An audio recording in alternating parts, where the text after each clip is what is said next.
All on this glorious Sunday. If you're joining us for the first time, my name is Kali-Ahset Amen, Director of the John Lewis Fellowship. Welcome to our closing ceremonies of the 2021 celebration of John Lewis's life and legacy. I'm standing in front of one of the most iconic artistic representations of John Lewis, known across the nation. This 6-story mural by artist Sean Schwab was dedicated in 2012. It rests at the corner of Auburn Avenue and Jesse Hill Jr. Drive in the historic Sweet Auburn district of downtown Atlanta. Lewis himself spoke of the dedication of the mural, and anyone who's ever been to Atlanta will have seen this towering image as you drive into the heart of the city. It's a visual landmark, amazing, a vibrant piece of public art that helps to tell the story of a man and a movement. A social movement which, in Lewis's own words, is not yet finished. Read here the quote featured on this mural. It's from the speech that John Lewis delivered at the March on Washington in 1963. I appeal to all of you to get into this great revolution that is sweeping the nation. Get in and stay in the streets of every city, every village and hamlet of this nation until true freedom comes. Until the revolution of 1776 is complete. Mark his words, for we who believe in freedom know there's more to do. Thank you, John Lewis, for speaking to the longings of our hearts, and thanks to the artists who capture the fighting spirit of our heroes through public memorials like these. I'm so pleased to introduce you now to Atlanta-based artist Charmaine Minniefield, who is on a mission to preserve Black narratives in Atlanta and beyond, and to do so, in her own words, as a radical act of social justice. Minniefield is a muralist as well as a performance artist, and in her latest body of work called Remembrance as Resistance, she draws from African American stories of worship, stories of ancestral remembrance, and prayers for freedom. Here to share with us an artistic, ancestral tribute to John Lewis, Minniefield has a multimedia presentation she's created at the hallowed grounds of Atlanta's Oakland Cemetery.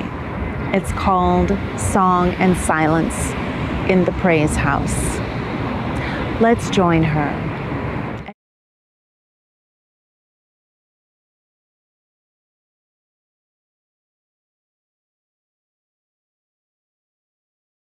Good morning. How are you? Very good. Welcome to Oakland. I'm LaDoris. I'm going to be your tour guide for today. And our tour today is Black history, of course.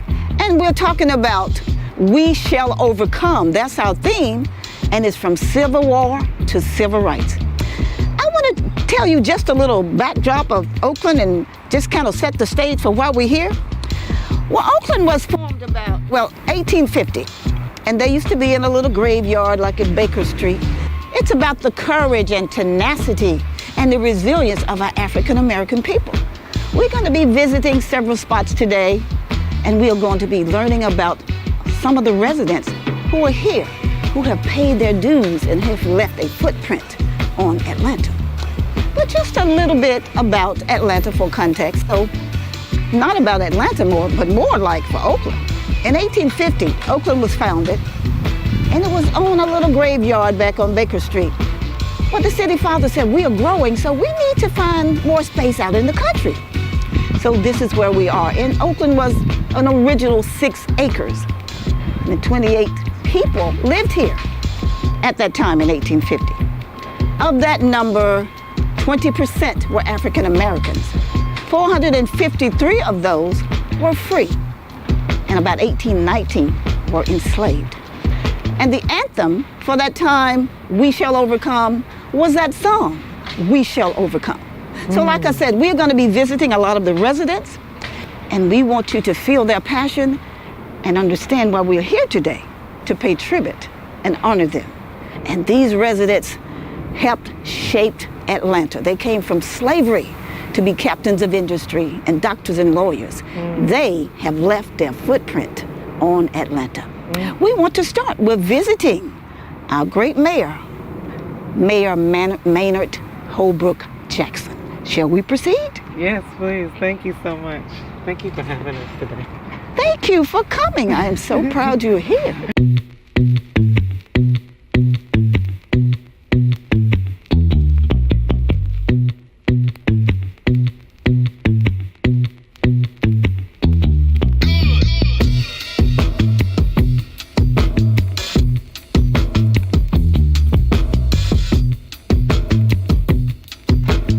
So what area of the cemetery are we in?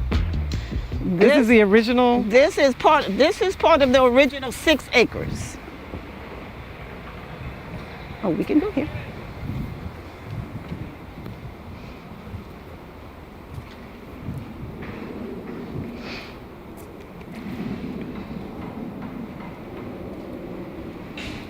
And this is Atlanta's historically segregated cemetery, correct? So Yes. this side of the original 6 acres was white only, or? Yes, this side of the original six acres was open to whites because we have a Jewish section and we have a Confederate section. The African Americans were always on the northeast end of the cemetery because that's what the city fathers decided, that blacks and white could not be buried together. But here we are.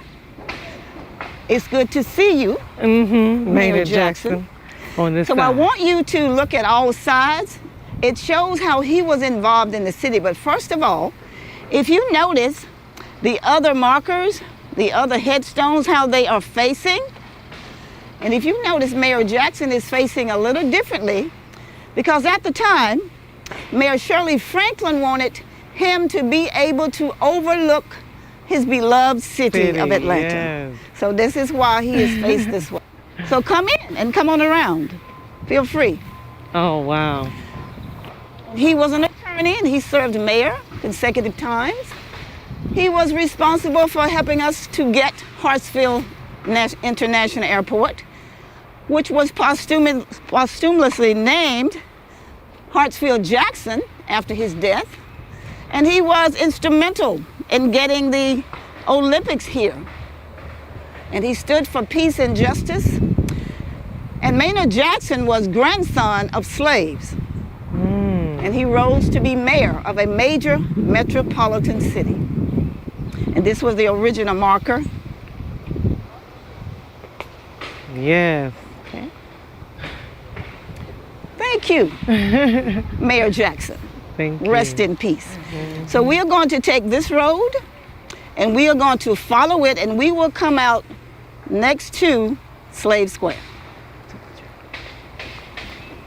You can take the Be steps. careful.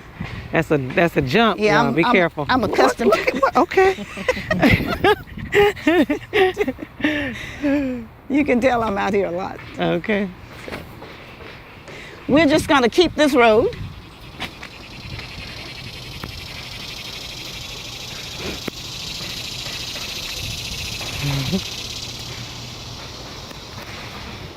Yes, Atlanta was 6 acres, and then like 1877, when the city grew, Oakland expanded to the 48 acres that it is today.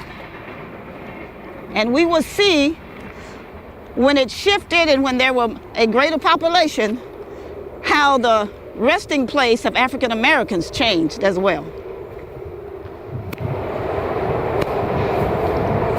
What year was the expansion? 1877. 1877.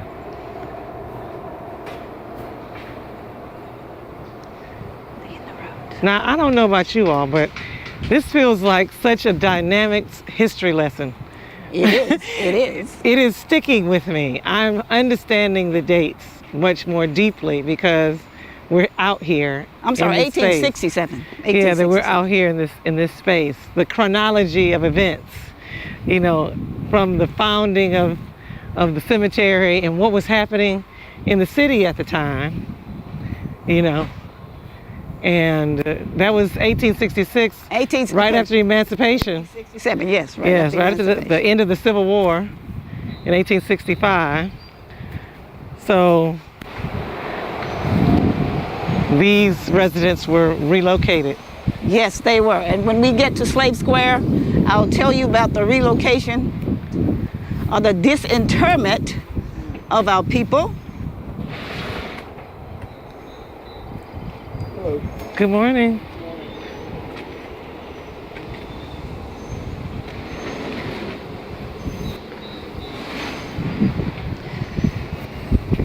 This northeast corner housed the African American, and as you can see, it's high land. It became prime real estate.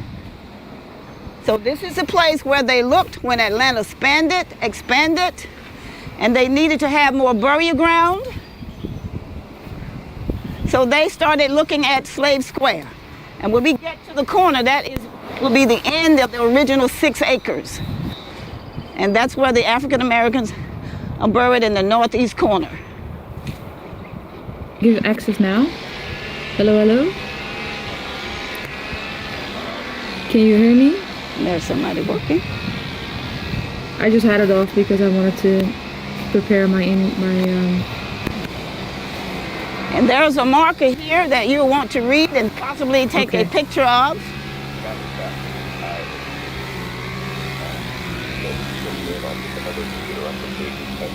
Of course, yeah.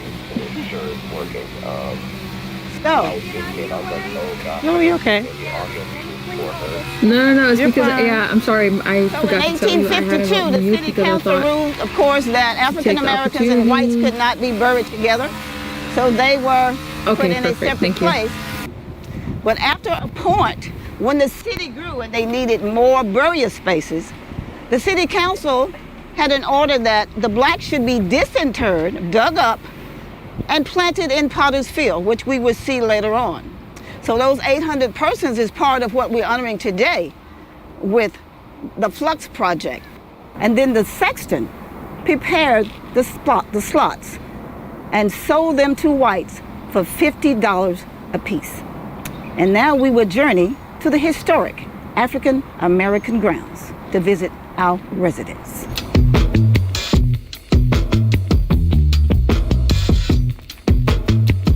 And as I look around, something is missing. What looks different? Headstones. There are no headstones. The population was less, or? Well, the population grew because there had to be more room, and the African Americans were moved here. But sometimes African Americans may have had like stones or little shrubs, and those just kind of got missing over time. You know, shrubs just kind of dissipated over time. And you will find in the colored pauper grounds, there are not very many headstones At all. as well. Wow. So we're gonna go down here and visit Dr. Slater and Dr. Butler. You know who they are? Who's that? Well, come on, I'll show you and I'll tell you. Who's that? Here is Dr. Slater. He and Dr. Butler were partners in the first African American owned and operated drugstore here in Atlanta.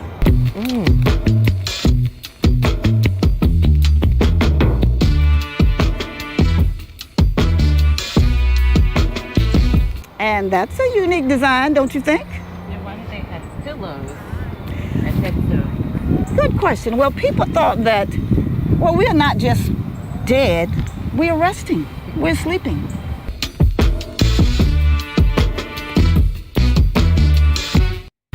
So that's the way they want you to think of it. So this is Dr. Slater, Dr. Butler. And somebody else I want you to meet is Selena Sloan Butler. Selena Sloan Butler. Selena Sloan Butler. She believed in parental involvement, and she started the PTA in her child's classroom. And she also was she was anti-lynching. So she was the founder of the first ever PTA, the structure She of was PTA? the first PTA founder, but she became nationally known when she was grouped with the national organization, which included blacks and white. Then she got that recognition. Wow. But Dr. Butler was her spouse. So we're gonna journey on. We're gonna go and visit Carrie Steele Logan. Anybody ever heard of the Carrie Steele Pitts Orphanage for Children? You know, I have a mural in Atlanta that honors her Oh, where is that? on the Beltline. Wow. Yep.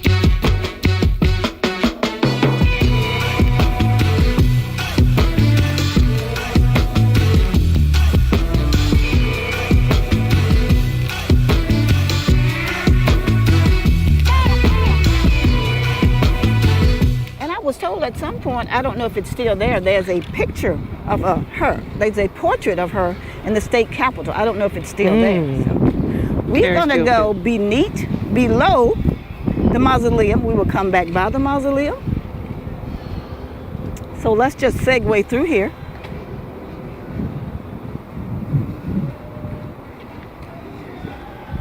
Some of the first of everything Yes. is here in Atlanta. What a rich heritage we have. The founders of Atlanta. We're walking through and learning of their history. We will come back by Antoine Graves. We are entering the resting place of Carrie Steele Logan and one of her young persons who was a child in the home but grew to be director. And the home, tell me about the Right, home. but first let me tell you about Carrie Steele. Who she is, yeah. Carrie Steele was a slave and an orphan in Augusta. She came to Atlanta. She worked in the railway station as a maid cleaning bathrooms. And she looked outside and what did she see? She saw homeless children, African-American children, dirty and tattered, with nowhere to go. She would share her lunch with them and she would put them in a rail car, an empty rail car, until she got off work and took them home.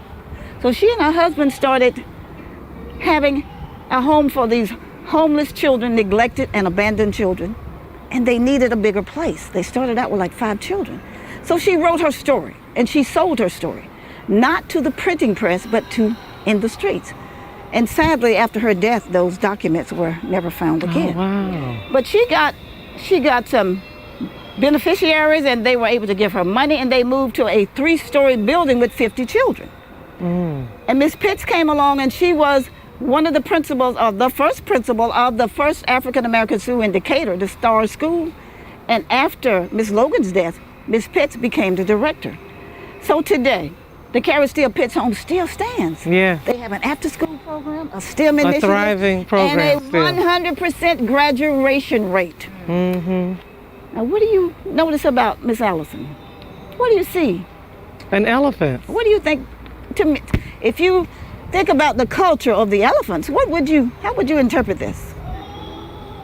Well, I think of Africa with elephants, wisdom, and Yes. there's a calf, an elephant baby in the image too, so Right, nurturing right. is what I see. Nurturer. Also, Delta?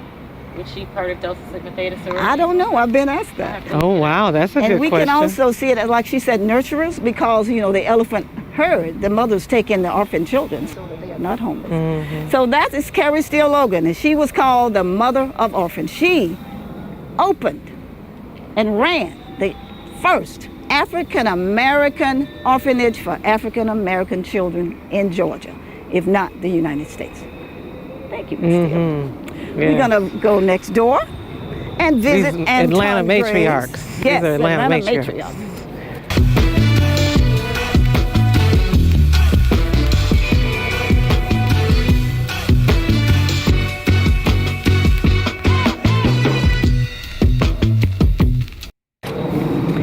And of course, how many of these do you see out here? This is the only one that I see. Antoine Graves is the only African American that has his mausoleum. He was a teacher, he was a realtor, and he stood for social justice.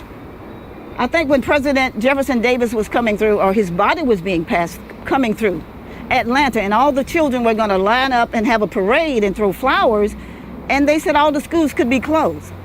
But Mr. Graves, he said the children could go. He'd close the school. But he was not advocating that they support somebody who denied African American children their rights. So of course they fired him, but he triumphed. Mr. Graves was a realtor. He had an office in the Kimball building, and 99% of the occupants in that building were white. He had a senior high-rise named after him. And I read that the design was so intricate, it was very interesting. And back in the day, that was Portman. He was a builder, developer. And it caught everybody's attention. And Portman was asked to design what we now know as Hyatt Regency, Atlanta. Wow. And When did he pass away? What are his dates? Okay, his dates are. I can see. Okay, I see. Inside. Yeah. Okay, 1986 is when he passed away. He lived a long time. Well, Nellie Graves Brown. He was born in 1886. He died at 100 years old? That's Nellie. That's Nellie. Okay. Oh, that's Catherine and Nellie. I forget the stats on him. Yeah. But he also had a granddaughter who wanted to be a doctor. But she didn't have any resources.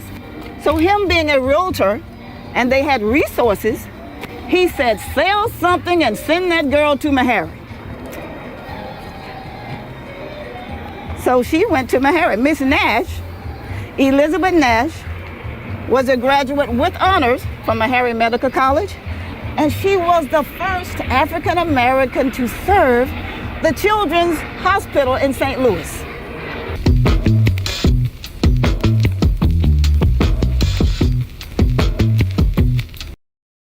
Excellence runs in the family. So thank you, Mr. Graves. Mr. Graves. We'll come and see you again. Mr. Graves. We shall overcome. We have and we will. All right. So we're going to walk through, and I would like to, let's see. Oh, Mr. Gaines, Bishop Gaines. Bishop Gaines was the second pastor of Big Bethel. Joseph Woods was the first.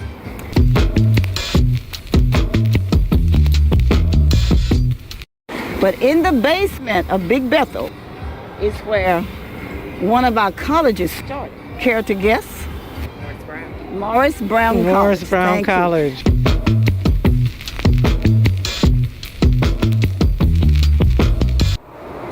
Okay, in the midst of exploring our African American history, we want to tell you just a little bit about Peyton Allen.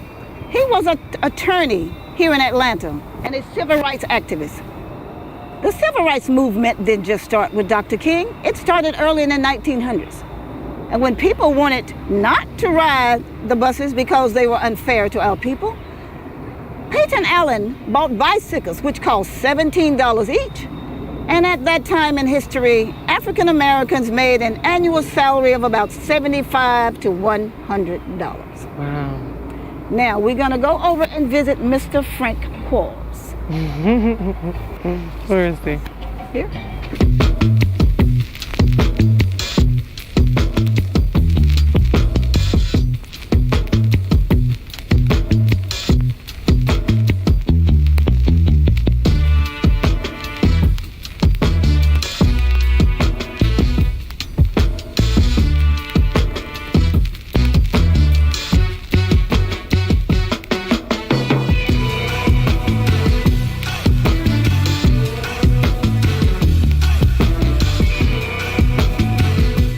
We going?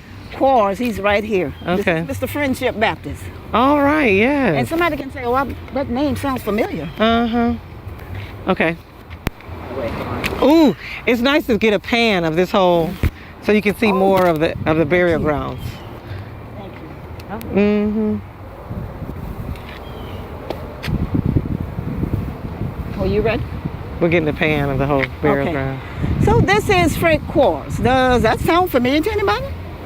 Frank Quarles. Friendship Baptist Church. Friendship Baptist Church.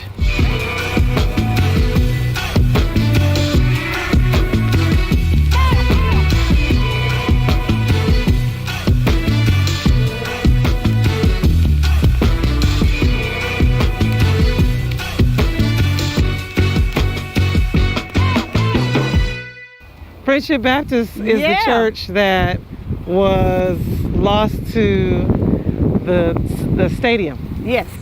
Okay. But Frank Quarles was the founder and the pastor of Friendship Baptist Church. It was the first colored church, what they call a colored church here in Atlanta. So it is indeed a historic landmark. So there are some wonderful things that happen in the basement of that church.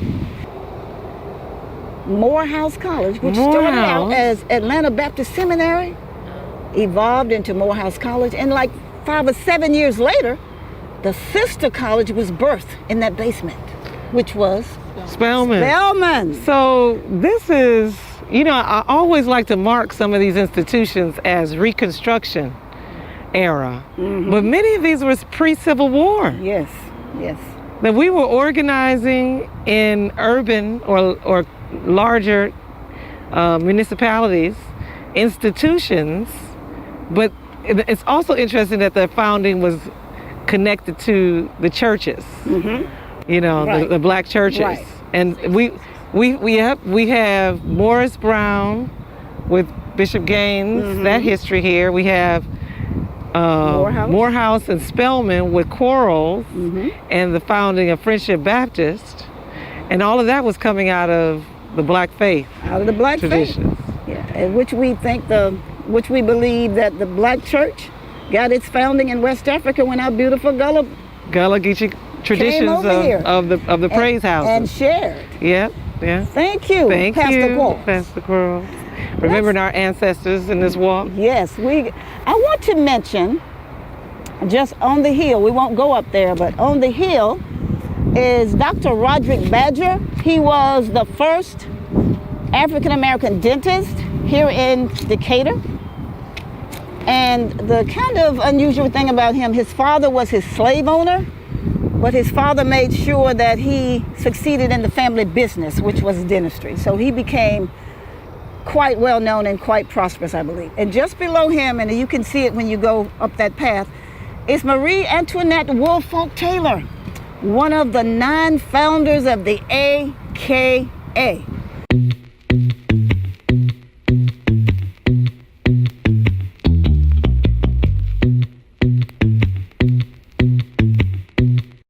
And she founded the first graduate chapter right here in Atlanta. So we salute them. Our last stop is going to be Tate. Tate. This is James Tate. He was once enslaved, but he became a minister and a teacher here in Atlanta. He opened and taught at the first school for African American children in Atlanta after the Civil War. And with just $6 in his inventory, he opened the first business in Atlanta, which was a grocery store. A grocery store. Thank He you, opened the Mr. first grocery store. Yes. Wow. African American business with $6. Because I don't know the value of $6 Back then, it must have been. Thank you, Mr. Tate. Wow. Okay. Well, we have to do more research on Mr. Yes, Tate we because do. we have Tate family connected to this project, and they opened the first businesses.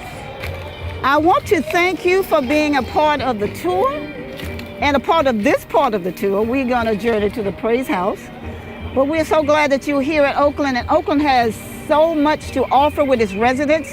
There is history all over the place. And it's such an honor for me to be able to share the few stories that I have shared because they are very personal to me because I come out here and I talk to them and I want to tell their story. And I get permission and I tell them I'm going to tell it as best I can. Yeah. So thank you for being a part of the tour. Thank you for being a part of the vision Thank and you. the progress that we shall overcome. We have and we will. We shall. Thank you. Oh, thank you so Enjoy much. the rest of your day. Thank you. Thank you for telling those stories and continuing them. That work, keeping those stories alive. Yes. And their history. We were saying earlier how important it is to come in spaces like these, you know, to lift up the history as physical spaces, you know, living history that we can come out together as families and learn from historians like you, you know, rather than only in a classroom or in a book. We can actually, we have the actual facts here right in front of us and we can piece together the puzzle of what is our past, in order to really see where we should be going, for the future. We can architect, I think, a brighter future of freedom, that represents their legacy. Yeah. Especially for me, I'm so impressed always with the history of Atlanta and the accomplishment of African Americans during Reconstruction and pre-Civil War here in Atlanta, the institutions that followed. Yes, yes. Right in this very area, the King Historic District, I considered it like a freedman's town.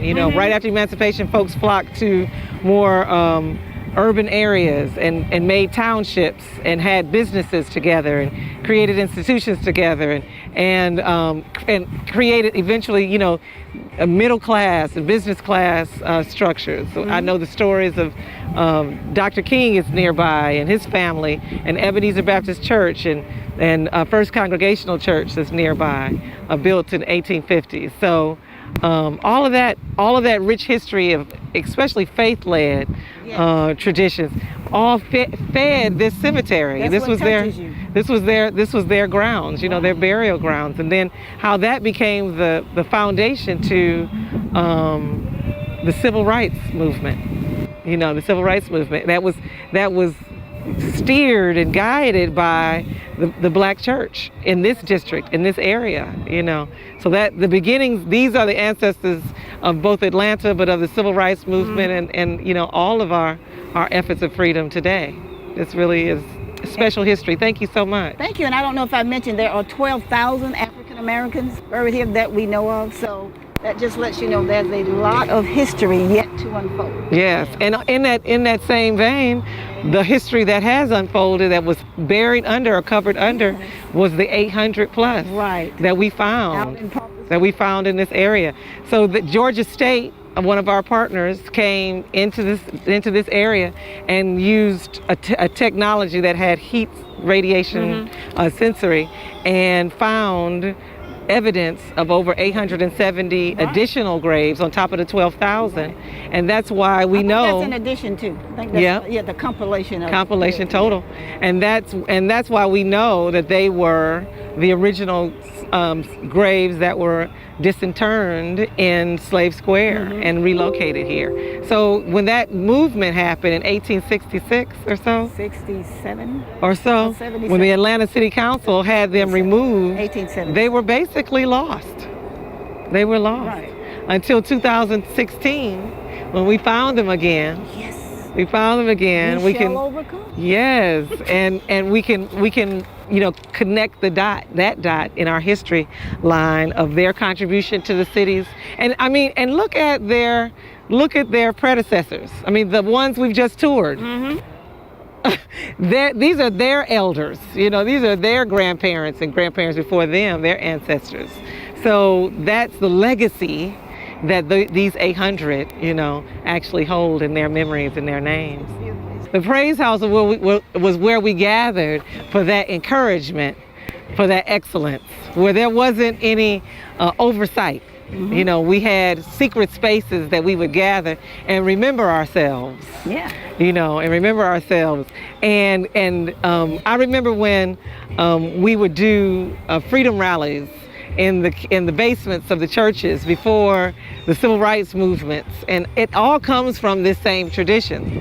The ring shout, when we would gather in spaces and feel that collective upliftment as we went out into our days, where we remembered ourselves and our families, but we did so in a way that was physical and communal and as an act of resistance. It all, to me, is the same. And so I'm so grateful for our historians and the keepers of this history, that we are going to forever remember these names and continue to lift them up.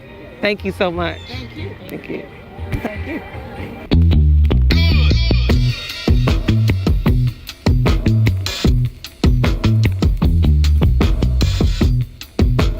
My name is Charmaine Minniefield. I'm a visual artist, activist. My work is inspired by history, those who come before me, who've been in a struggle for freedom, I stand with them. I stand with them and their presence as ancestors who are guiding my work. I believe that it's important to remember ourselves, to not erase, to not be erased by oppression or circumstances ever. And this work, Remembrance as Resistance, is a tribute to the memories of ancestors 800 plus who were discovered in this area in Oakland Cemetery. The Praise House was where we would gather in secret places sometimes to uplift our own identity in order to assert our African identity, in order to be ourselves. We would gather in praise houses as an act of resistance against laws that wouldn't allow us to gather except for worship, that wouldn't allow us to have our drums, which was a form of communication. Where dismantling of community was the time of the day, we created praise houses to create community. When you came inside of a praise house, you stood along the walls. You found your spot in the circle, that was the ring. You also found your voice in the harmony, also creating community. And the room would begin to sing. What I have in this praise house is a metered hymn. The song was a call into the prayer. We would lift up our collective intentions as a community all night long in what we call the ring shout. Once the beat would hit and the upper tempo would come, the whole room would begin to turn. And we would churn in that circle, the ring, and shout all night long. One of our most famous ring shouts was the watch night service, where we were watching for the Union soldiers to arrive. We want to celebrate the ancestors. We want to connect the dots between the past to the present, all the way back to our beginnings, the origins out of West Africa. We want to continue to remember our ancestors. The Praise House Project is actually slated to go to other locations where we will lift up similar history, and we're excited to be able to go to Southview Cemetery next, where our beloved John Lewis is buried. I'm inspired by his life and his work and his example of resistance, just like our ancestors. John Lewis is an inspiration. He would be one of those who would beat the stick on the side of the ceremony to keep the tempo and the rhythm going, as women would gather and men in circle and swing in upliftment, in praise of the ring shout. We would sing. John Lewis would be one of those on the side. As an ancestor, I consider him that one who keeps that tempo for me, pushing us forever forward, uplifting us in ways that seem like we could not make it, but somehow we do. I invoke that wisdom. I invoke that prayer today, inspired by his life and all those who he now resides with, even in Southview, as this Praise House Project goes there next. We are inspired by his life. We're inspired by all those who've come before, that we might be finally free today and finally uplifted again into our best and greatest selves. We all sing this praise, this prayer, the ring shout, still today.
rise.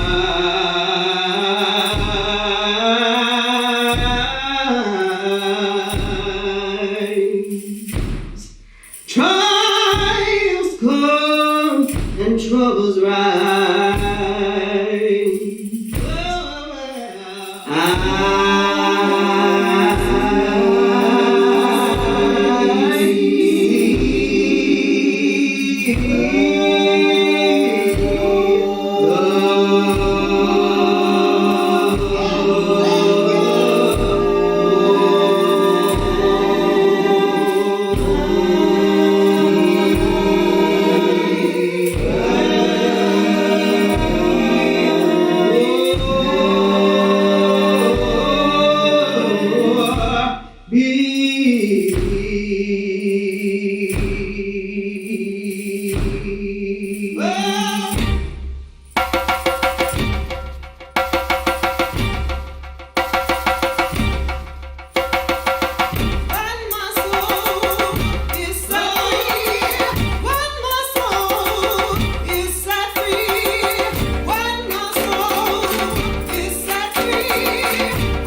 When will the nonsense end? How much it costs?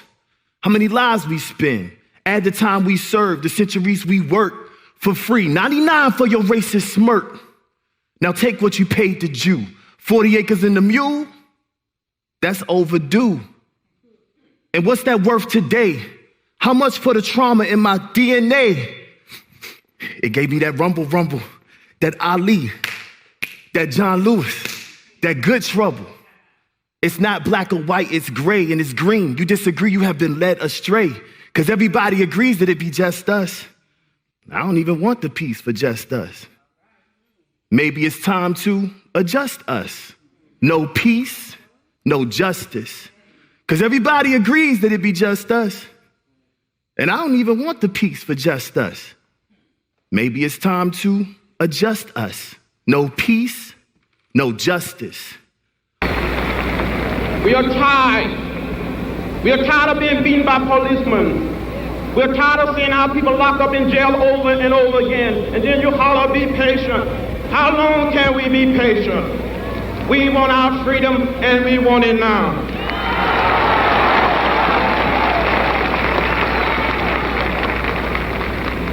We do not want to go to jail, but we will go to jail if this is the price we must pay for love, brotherhood, and true peace. I appeal to all of you to get in this great revolution that is sweeping this nation.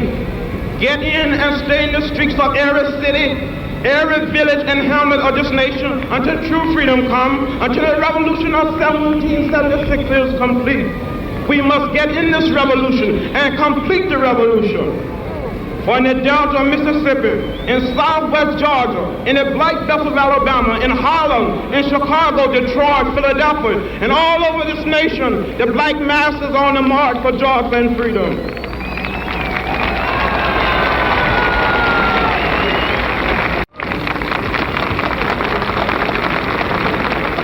My friends, let us not forget that we are involved in a serious social revolution. But by and large, American politics is dominated by politicians who build their career on immoral compromise and allow themselves an open form of political, economic, and social exploitation.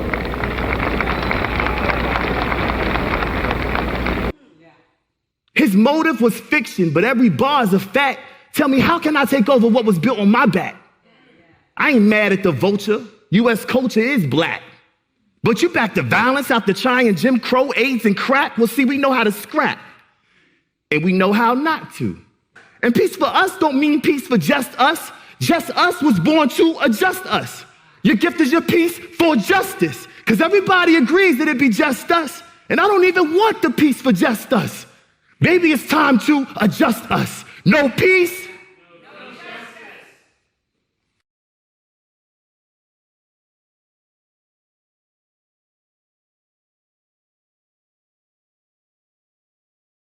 we will not stop. All of the forces of Eastland, Barnett, Wallace, and Thurman will not stop this revolution.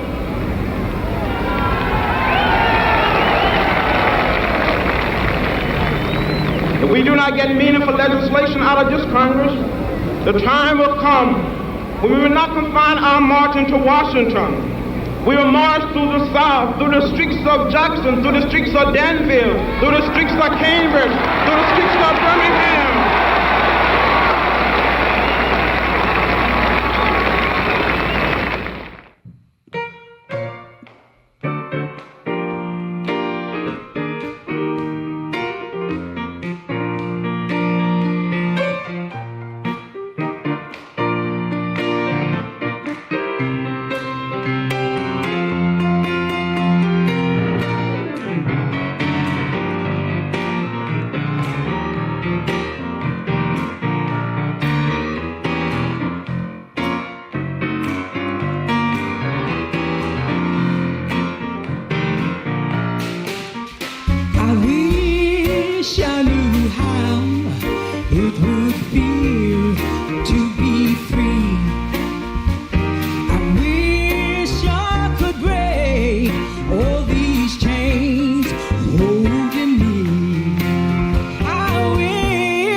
to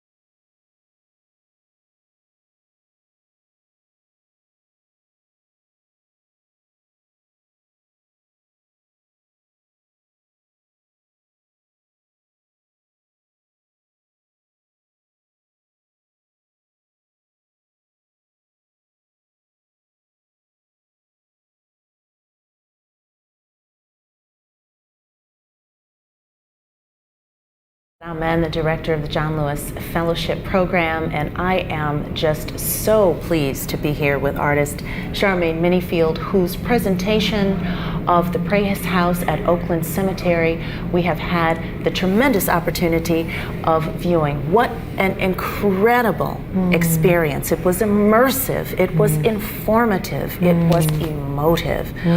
What was your inspiration for the creation of this Praise House? And elaborate a little bit on what the Praise House does and is for the people. Praise houses were where we gathered and we were ourselves.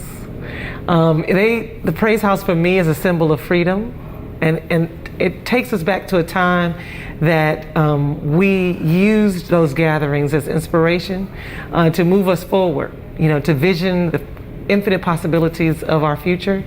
And so we positioned the Praise House in this project to remember 800 unmarked graves that were discovered at Oakland Cemetery and lift their names actually, and we have them as a way to consider how we want to see our future forward. Free and equitable. I call a Praise House a resistance piece, because it's a resistance against erasure. The erasure of our memories, our narratives, our stories on contemporary landscapes, even those of the past. We want to resist that erasure and insist that our legacies, our narratives remain and continue to inspire. Now, and I want you to talk about your inspiration piece for this particular construction of a Praise House, but I do want to just interject to say I had an opportunity a couple of years ago to see a Praise House, to enter into a Praise House in South Carolina. And it was an original construction from at least 150 years ago, and still operative, still being practiced. It was in use by these Black folk who are indigenous to this place, this part of coastal South Carolina, and it was just so tremendous to me. So describe a little bit of the construction, and I just think it's just very important for people to recognize that these are active, living, fully alive places of worship and gathering. So I was raised Pentecostal, so in my lifetime and in my lived experience, I've shouted. I'm from the Midwest, but that tradition migrated with us as the country expanded. So did our traditions. They went with us. Now, what you mean by shouting? You might have to give us an example. Let me tell you what it was. Yes. Shouting was where we did a full-bodied rhythmic movement as a praise or practice of prayer. We actually danced as a part of our worship. And that comes from originally African ceremony and traditional ceremony and celebration out of West Africa. The practice is what made our interpretation of Christian traditions distinct to any other Christian iteration in the rest of the world. The Black church that made our African identity is what shines through. So it was called the ring shout when we were enslaved, and we gathered in secret places very often to perform a ring shout. Ring shouts were circles where we would gather as a community in resistance to laws that would forbid us to gather for any other purpose. We created ring shouts where we could gather for worship. We couldn't have our drums, so we created praise houses where the whole structure itself was an instrument and the floor was our communal drum. We stood in circle, and that was the ring, and when the prayer began, the whole room of us would turn And that was the shout. Incredible. That was the shout. So, and when you talk about the percussive element of the shout, where we had to become very improvisational in the absence of the actual instrument and create our own instruments in the moment, you're talking about stomping down on the floorboards, right? Yes. Shouting aloud, and then, as you say, this sort of revolution, literal and metaphorical, that we're making in this circle to I call it a communal prayer. I call it a communal prayer. And I talk about how we would gather in the circle and find ourselves in community through song and movement and dance. We created community. We lifted up our ideals, our collective ideals as a community. And I lift up freedom inside of that moment. One of our most famous ring shouts was performed as a part of the Civil War. As we knew the Union soldiers were approaching, ring shouts would break out.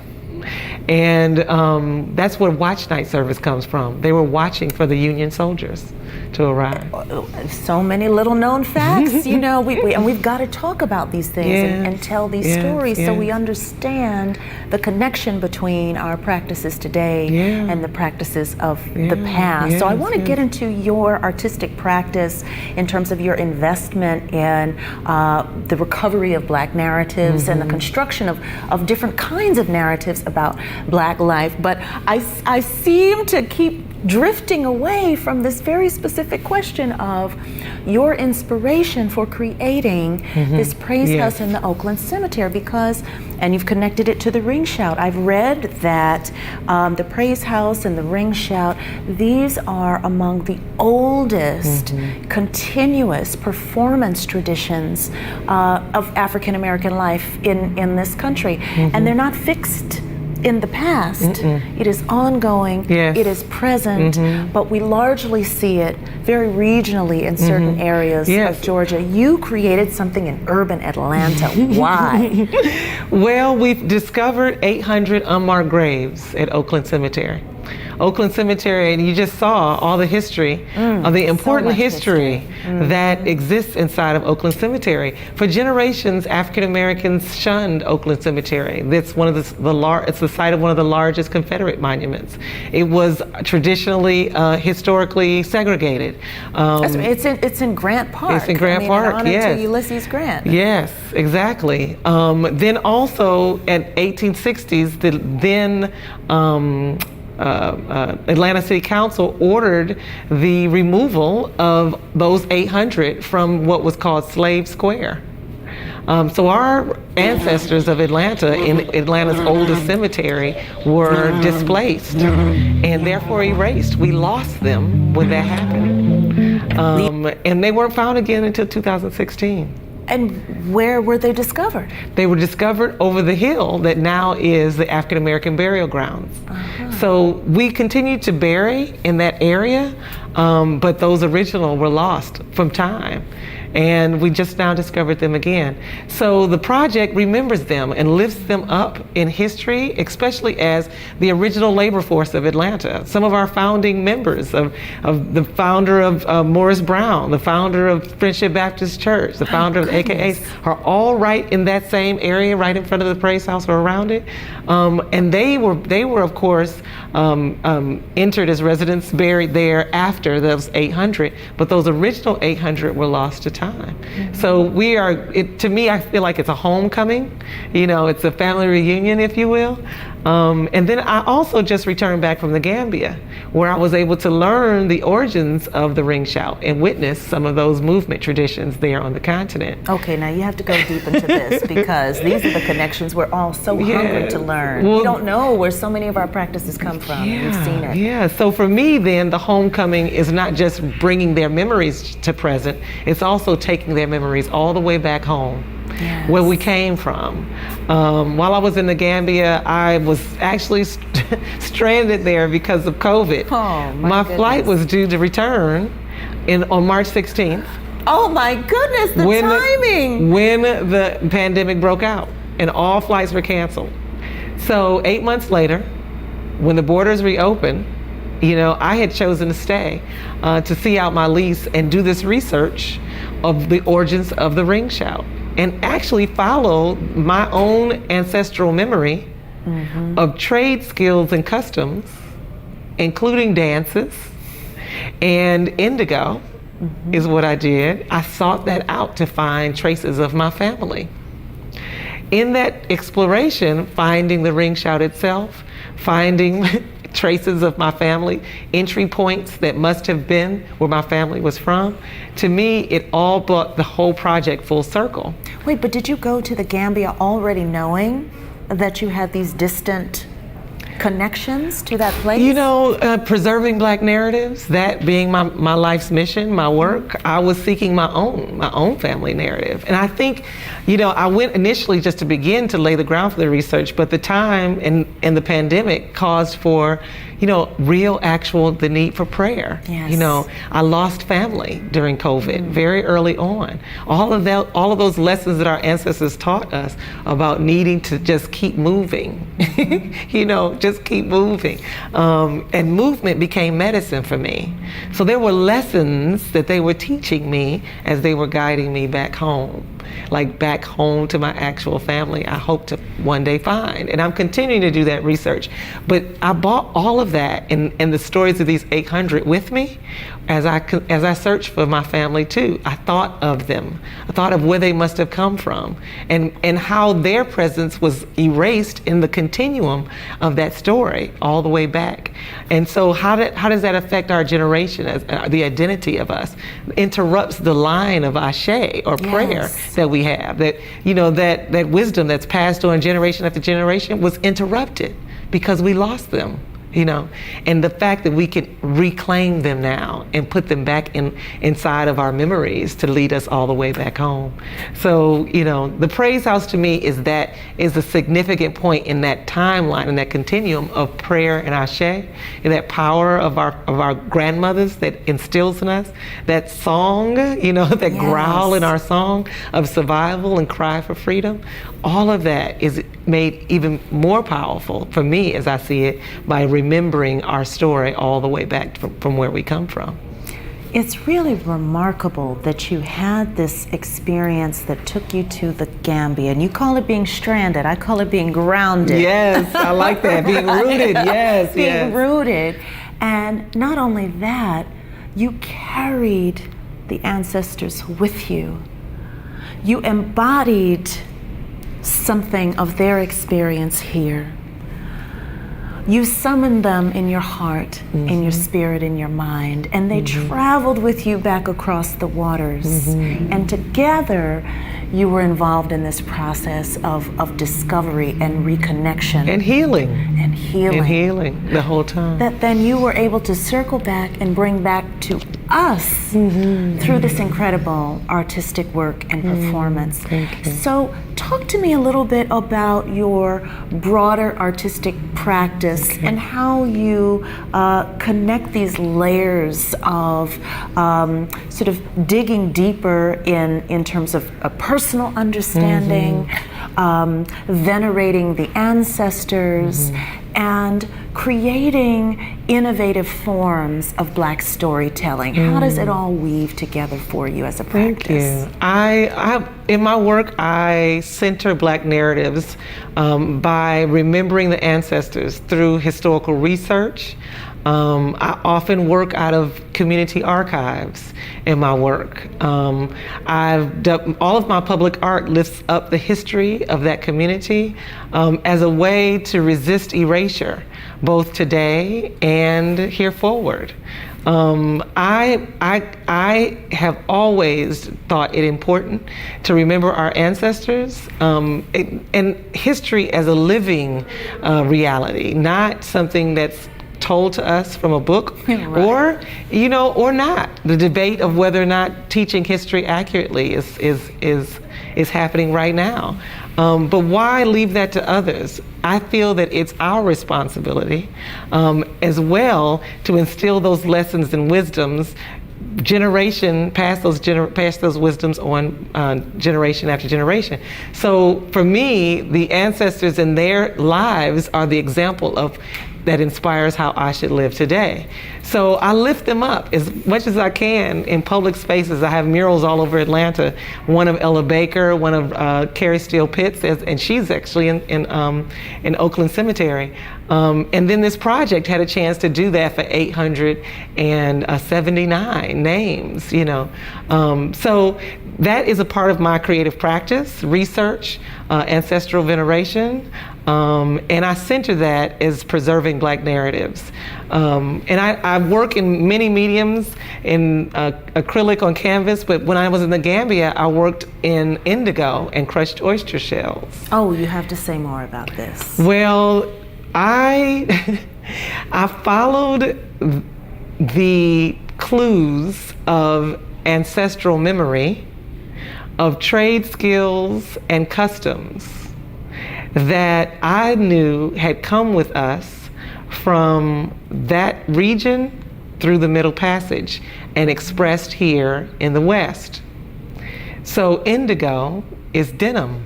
Yes. Those are blue jeans. We worked indigo. The dye of it. The dye. Yes. We worked indigo like cotton. Yes. Crushed oyster shells were what we painted most of the architecture with, both in West Africa and in the Gullah Geechee corridor. So you're talking about if you go to some of the mud architecture, for example, in West Africa, you see these smooth, powdery white, like stark white coverings on this architecture. It's tremendous. It's from the crushed oyster. Crushed oyster shell. So I painted in those pigments as a tribute to my ancestors, but also the process of seeking them out. Yes. I found a group of practitioners in the Gambia who were keeping the indigo tradition, who were Fulani women. And everyone considers me Fulani just by my physical appearance. My family, said, come on home, right? Girl. Come on they home. saw you. So I had a chance to literally go into that space. I went to slave ports that it was likely that my ancestors must have come from. My family is Fuquay. That means they came from France. I've already done the research on this side to find that they came from France with there's an ancestor in the Fuquay line whose name is Gilliam Fuquay, who came from France, fleeing from religious persecution, and landed in West Virginia. And he had one person in his party who was enslaved, whose name was Grace. So the Fuquays out of France must have gotten their slaves from the French colonized region, which is where I was. So it was likely I was in the slave ports, in the villages. Very likely that my family probably was from. And I love how you told that as a Black women's history. There's this incredible new book, Black Women's History of the United States, centering those stories. We can always find ourselves in these journeys. If we but look, if we but ask, which is what you do. And I've always, felt like if I look at my ancestors, it can inspire me today. It can create a sense of ethics, a bar of principles that we can hold high. And then I also talk about social iconography and how you look out on a contemporary landscape and what are those symbols that we are holding dear or holding high, and where do they come from, and who created them, and what was intended by those who did. What were the principles they were instilling in us or in society of that day? That brings up for me Confederate monuments or other symbolism that we see. And how do we position Black narratives as a resistance against those principles and those ethics that were being held up and are outdated today? How do we look at, the principles of our ancestors, of freedom, that our grandmothers instilled in us, and how we position that inside of our landscape today? How does it inform us? How do we hold the life of John Lewis? Exactly. And hold that as an example for a generation and generations to come? And how do we position his story, his narrative, inside of the social landscapes of today? And then social landscape is not physical even anymore. It's all virtual and limitless. We are a case in point. Yes, our ring shout, is now virtual. Our community is even bigger. You know, we can find our place in our harmony together like a ring shout, you know, over technology, over hashtags. We can, and we can create a whole new world. We really can. And I am inspired by the life of John Lewis. I'm an activist too, you know, and I consider, even though we're in this new age and I'm pushing technology and Black narratives through that medium, that we can use this moment just like the March on Washington. You know, we can march through technology together. We can gain a movement, a way forward, and we can envision a new world as we want it to be. We really can. I think that's an absolutely beautiful statement, and this is why it was so important to us to close on this note by really invoking the power of the arts, which is to say, lifting up the power of Black imagination in the ways we think about the future of our freedoms, the work that is yet to be done, and the ways we recast the work of those on whose shoulders we stand, like John Lewis. So Charmaine Minniefield, I'm so glad you were able to participate in this endeavor with us, share with us the Praise House, connected to this very, very rich Black history of Atlanta and of John Lewis. And I wish you the very best in the continuation of your creative work, which is for us all. Thank you. Thank you so much. Thank you. Thank you. Now we will move into a few reflections from some of the staff and the fellows of the John Lewis Fellowship Program. Since, as you know, we are not only commemorating Lewis, but we are celebrating 7 years of the John Lewis Fellowship Program that was created to really cultivate the rising generation of scholar activists walking in the footsteps of John Lewis. We'll hear from some of those voices in just a moment. Thank you, Charmaine. Thank you, Kali-Ahset.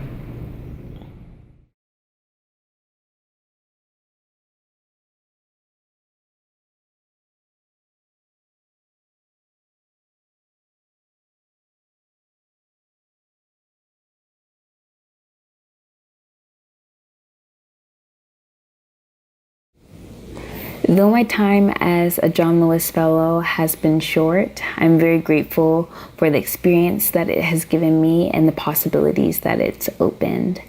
My voice as an artist, a singer, an activist, and leader have been transformed by the history and legacy of Congressman John Lewis and so many other activists, whether that's within the civil rights movement or in the present day.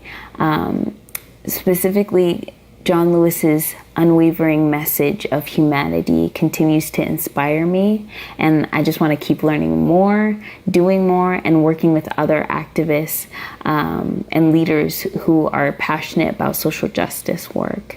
So I just want to say thank you so much, Congressman John Lewis, for leaving behind such a beautiful legacy to follow in your footsteps, and we'll keep holding down the fort. We'll keep holding your torch and walking towards justice and peace.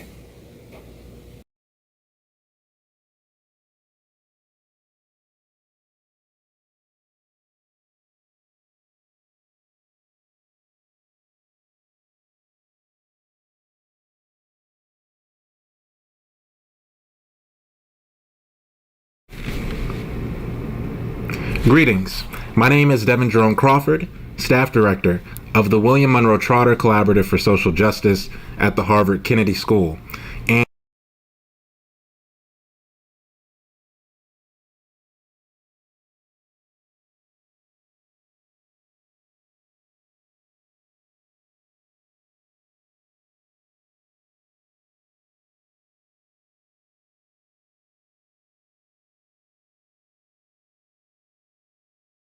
my name is Devin Jerome Crawford, Staff Director of the William Monroe Trotter Collaborative for Social Justice at the Harvard Kennedy School, and an inaugural member of the John Lewis Fellowship, founded by Humanity in Action.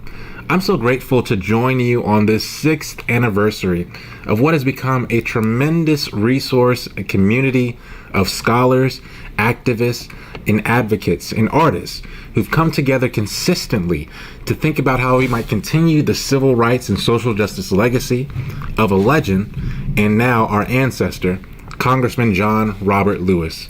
I distinctly remember converging on the Center for Civil and Human Rights in Atlanta, Georgia, 6 years ago as a recent graduate of Morehouse College, as one who was called to the ministry and who understood the need to get into good trouble in order to advance the work in the agendas of social justice.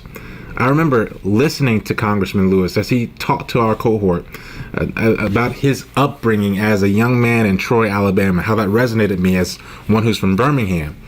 He reminded us that he started off preaching and talking to chickens, but now he was convening members of the United States House of Representatives to fight for voting rights.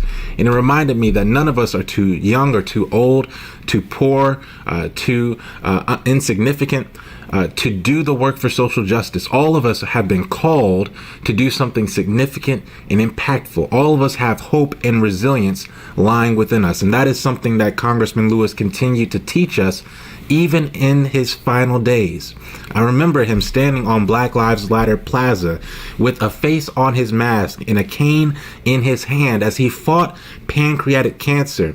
This was his last public appearance, but it was a declaration that he would stand as a witness for what we could be as a nation if we continue to rise and fight against the plagues and pandemics of social injustice that continue to inflict succeeding generations.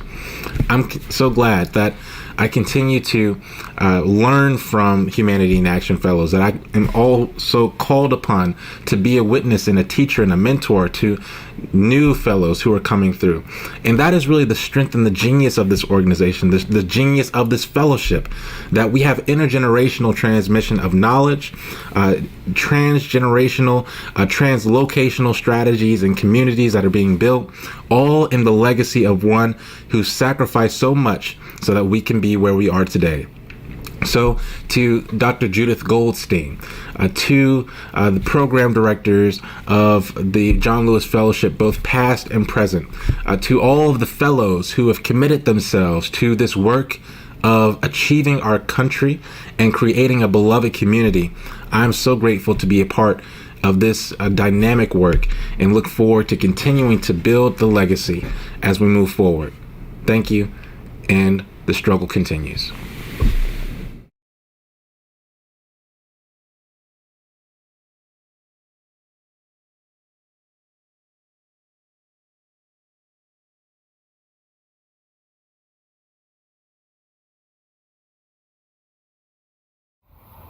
Hi, I'm Eric. I'm a fellow from 2015, and I'd just like to give you a short impression of how my fellowship experience was.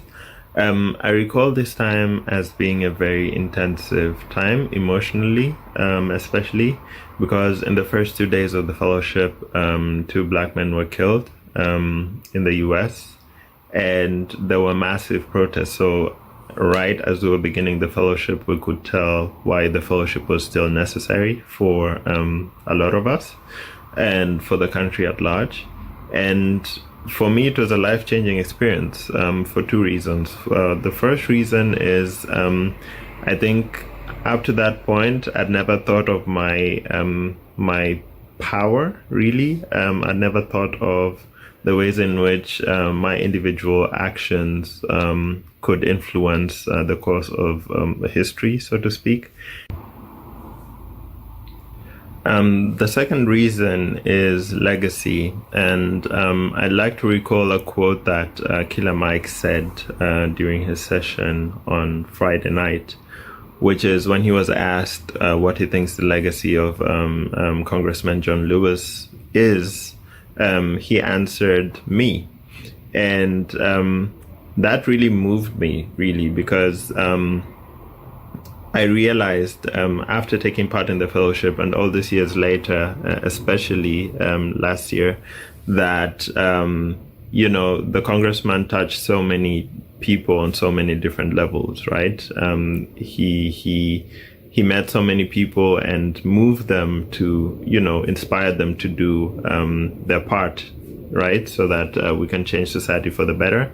And thinking of legacy and power in this context, in the context of this fellowship, was for me, I think, eye-opening and life-changing. So I was able to kind of readjust my expectations, readjust my strategy of going through life to align with those two things, so power and legacy. And I think those for me are like the two key takeaways that I got from the program, and that really accompany me through every single day of my life. And I think will continue to do so for the foreseeable future. So the program was profoundly amazing, and I'm really grateful that I got the opportunity to take part.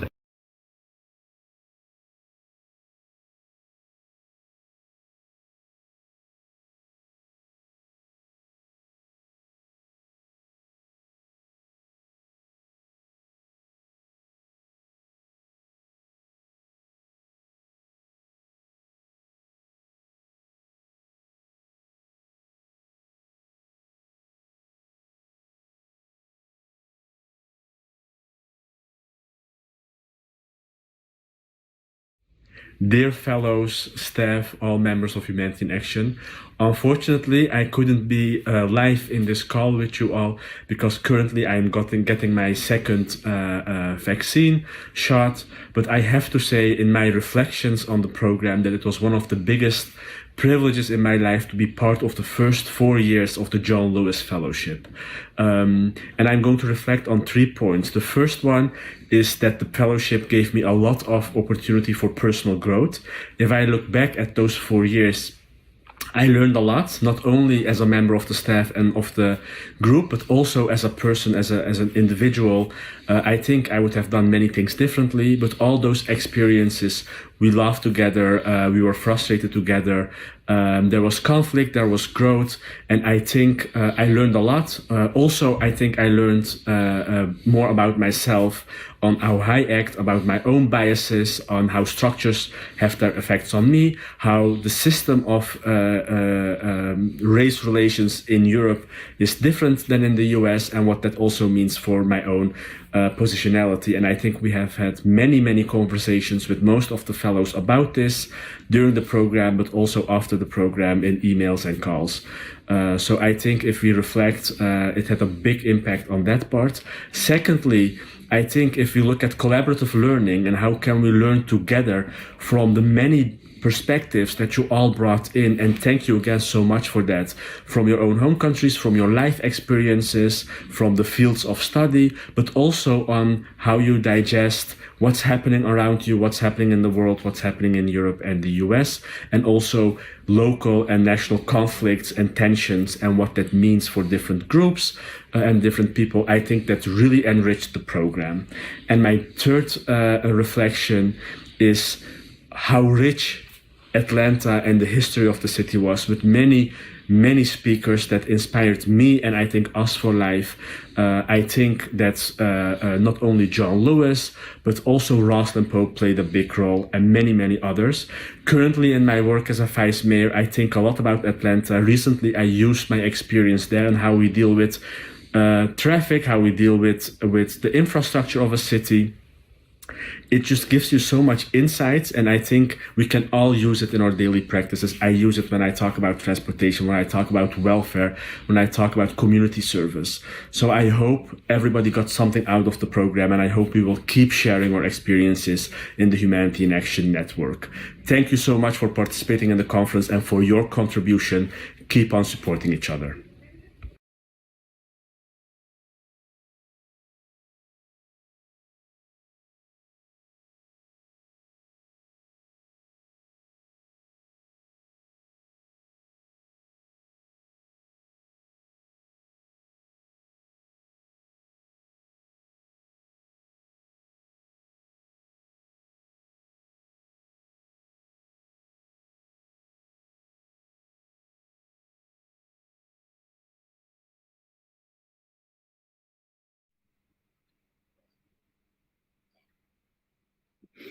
Hello, everyone. My name is Hanan Abulutfi, and I've had the privilege to meet John Lewis as an intern and associate director, following the footsteps of my predecessor and dear friend Ufuk.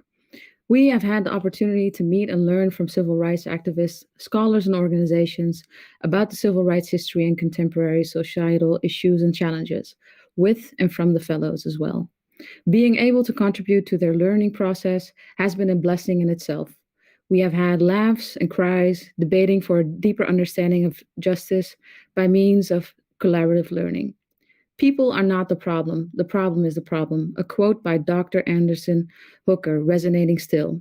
I have been born and raised in the Netherlands and have grown up in systems of oppression, having learned about anti-Blackness, racism, and discrimination within myself, my own society, the Netherlands, and the community I come from, and organizations I work for. I have been inspired to continue the good trouble in education and civil society. As part of reflection, I feel it's necessary to recognize the good, bad, and the opportunities of growth. Unlearning systems of oppression is an ongoing process with responsibilities for ourselves and the organization we operate in. Humanity in action starts with a human, and every human is flawed. It is in our willingness to learn and grow that the difference is made. Diversity does not mean inclusivity per definition. Recognizing how Black female leadership has developed and delivered meaningful and impactful programs, inspiring action in the United States and Europe is something I want to highlight.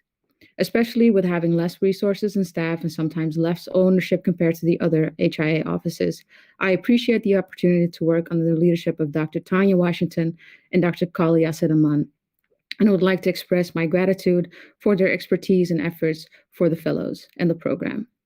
Challenging racism and oppression within ourselves is a big part of the work, one that should and will not end here.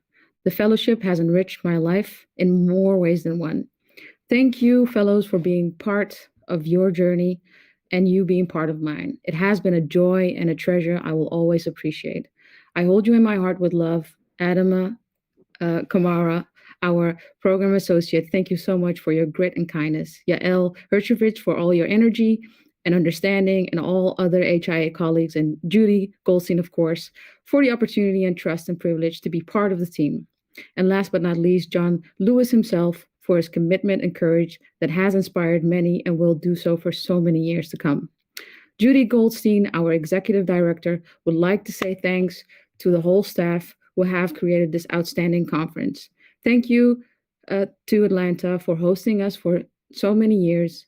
Thanks to the fellows for their trust in the difficult work of humanity in action. Get into good trouble, necessary trouble.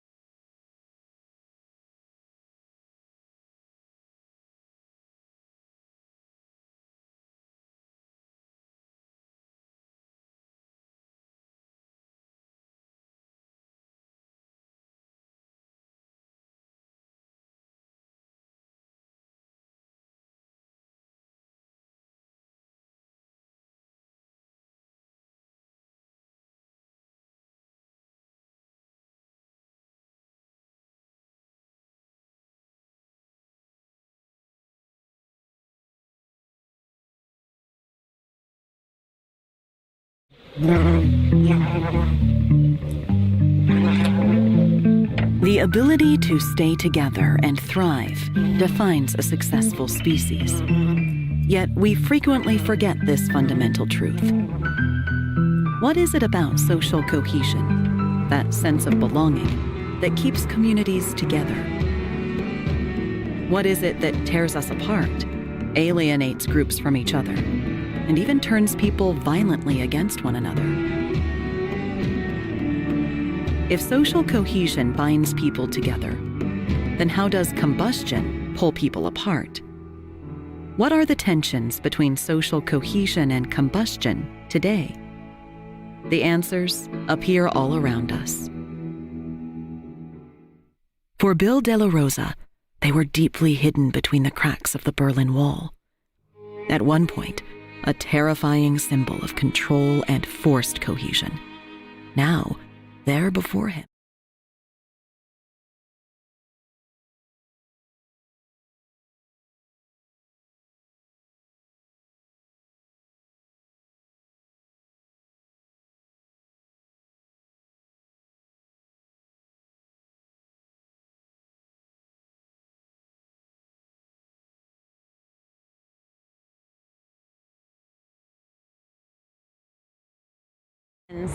Thank you for spending these last 4 days with us in celebration of John Lewis and the John Lewis Fellowship. It's with a heavy heart that I bring this conference to a close, as it marks a turning point for this fellowship program, which has been dedicated for 7 years to lifting up the lessons of the American Civil Rights Movement. This educational program has brought together some of the best minds from around the world to deeply examine the insidious structures and chronic effects of structural racism. This program has also consistently endeavored to bring the experiences and lessons of Black Southern leadership squarely into the center of discourse and action on progressive and radical social change. Now, even if the fellowship program as a vehicle for these conversations holds an uncertain future, the fellows who carry the John Lewis Fellowship experience with them do not. The more than 150 alumni of the John Lewis Fellowship are already changing the world in small ripples and great tides. A John Lewis Fellow is an exceptional scholar and emerging leader with a demonstrated commitment to advancing human rights. Our alumni are curators and politicians and community organizers, academics, artists, justice advocates, on platforms large and small, local and international. You are each tackling the most important social issues of our time. We're not only imagining the worlds John Lewis wished for, collectively, we're making it. I hope you will always remember your time as a fellow. Whatever your individual experience, I hope you gathered up something small and brilliant and precious that will always dwell within you and shine radiantly forever, even on days when justice seems distant and dim. Remember what is worth fighting for, and remember that the ancestors, like Lewis, are there with you. I invite you to join me in closing with the pouring of libation, a ritual common to many traditional African cultures that involves offering a drink to honor and please our sacred ancestors, humans present and non-present, as well as the natural environment. The words of this libation are adapted from Mama Aminata Umoja, one of my own spiritual mothers here in Atlanta.